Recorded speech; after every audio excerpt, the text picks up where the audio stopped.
Hello, Jody McGarvey. How are you? Very well, thanks, Jen. We're coming up to the end of the 2020-21 season. We've had no crowds, we've had zero crack, but you've done okay. Yeah, look, I had a good run of it, steady season all the way along to the end, and I've had a great couple of weeks there. A couple of big winners in Fairyhouse, so it's capping off a nice season, and just hope the ball can keep rolling in the Punchestown.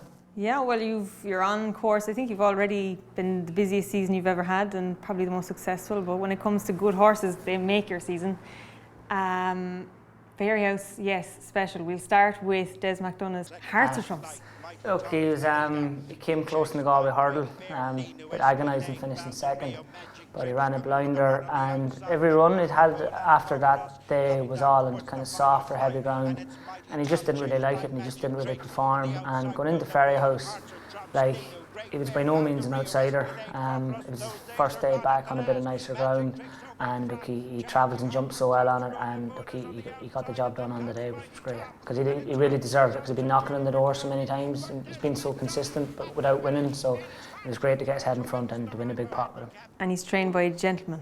Oh, Desi, I was delighted for Desi, because he was shaking in Galway and come back into the parade ring after the Galway hurdle. You know, it was tough, Joe, to come so close Desi got his due reward with him anyway. That was satisfying, I can imagine. And then you rolled on to Janadil. Now that was your second win in the underwriting exchange novice chase, because of course Great Field had given you your first ever one in that race. Well, he actually won in Punchestown. Oh. So, but it was a novice chase for Willie as well. Grade 1 novice chase. Yeah. Janadil didn't miss though, because he had run. Was he fifth in the Albert Bartlett last year? Yeah. Very good form. Look, he was a high enough class horse over hurdles. He won his beginner's chase. Look, he tipped up then in Leopardstown, but still going well in Monkfish's race.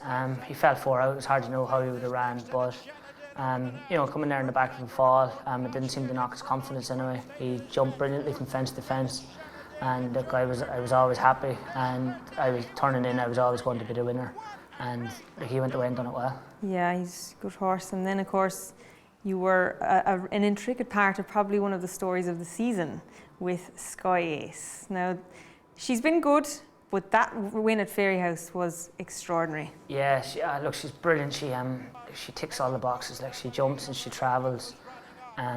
Nothing seems to faze her. Like, she's great mentally. She's a great old brain, and she tries her heart out for you. She never knows when she's bet, and like, she always wants to be in front. Like, she's even the same in her work now and everything at home.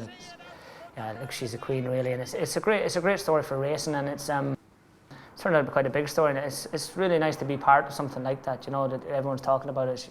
It's nice to have had a small part to play in it. They're very rare, and the characters are all brilliant, from the owners to the trainer as well. Shark Hanlon was very, very confident pre-race. We were reading.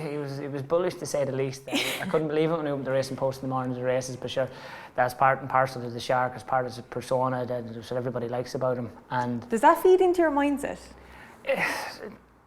Maybe if a different trainer said it now. But Shark is forever the optimist, just so yeah, he is, knows. and fair play to him, because he's done a terrific job with this filly, because he gave her time when she needed it, and like, for every run she's improved every day, and like, he's been putting his money where his mouth is, and it's paid off. Like, he's been right every step of the way, in fairness to him. He's just said what he's thinking. Sometimes I can be more handy. Yeah. Well, look, she went from Cheltenham and she did the business of Fairyhouse, and now on to Punchestown. How is she? Yeah, look, she's in great order.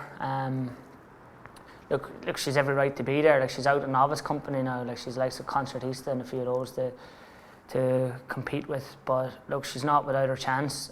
She hasn't a whole lot to find on ratings. Tell Me Something girls there who won in Punchestown. She showed a lot of speed over 2 miles.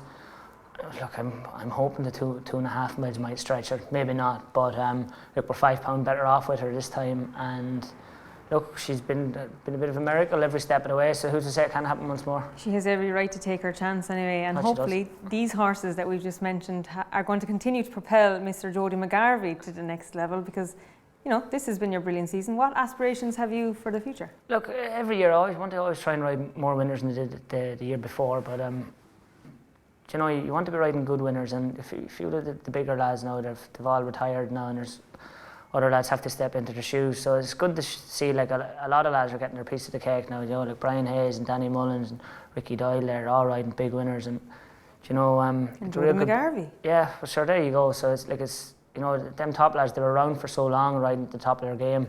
Like there was just the opportunity just wasn't there, like, you know, because it was hard to look by those lads, your Barry Garrity's, Ruby Walsh, Paul Carberry, like, you know, so it's grand to get them finally out of the way now. So look, who knows whatever's around the corner. Like I had a good Christmas, and then I had a real quiet 2 months, and then in the space of 2 days, everything, the whole season just changed for me. So look, who's to say that can't happen again? I think there's a hockey player called Gretzky who said you miss 100% of the chances you do not take. Sure. Well, Jody McGarvey is taking his chances, and I hope in the future all those opportunities come your way, because this is the springboard and you're not missing. So well done. Thank you very much. And best of luck. Thank you.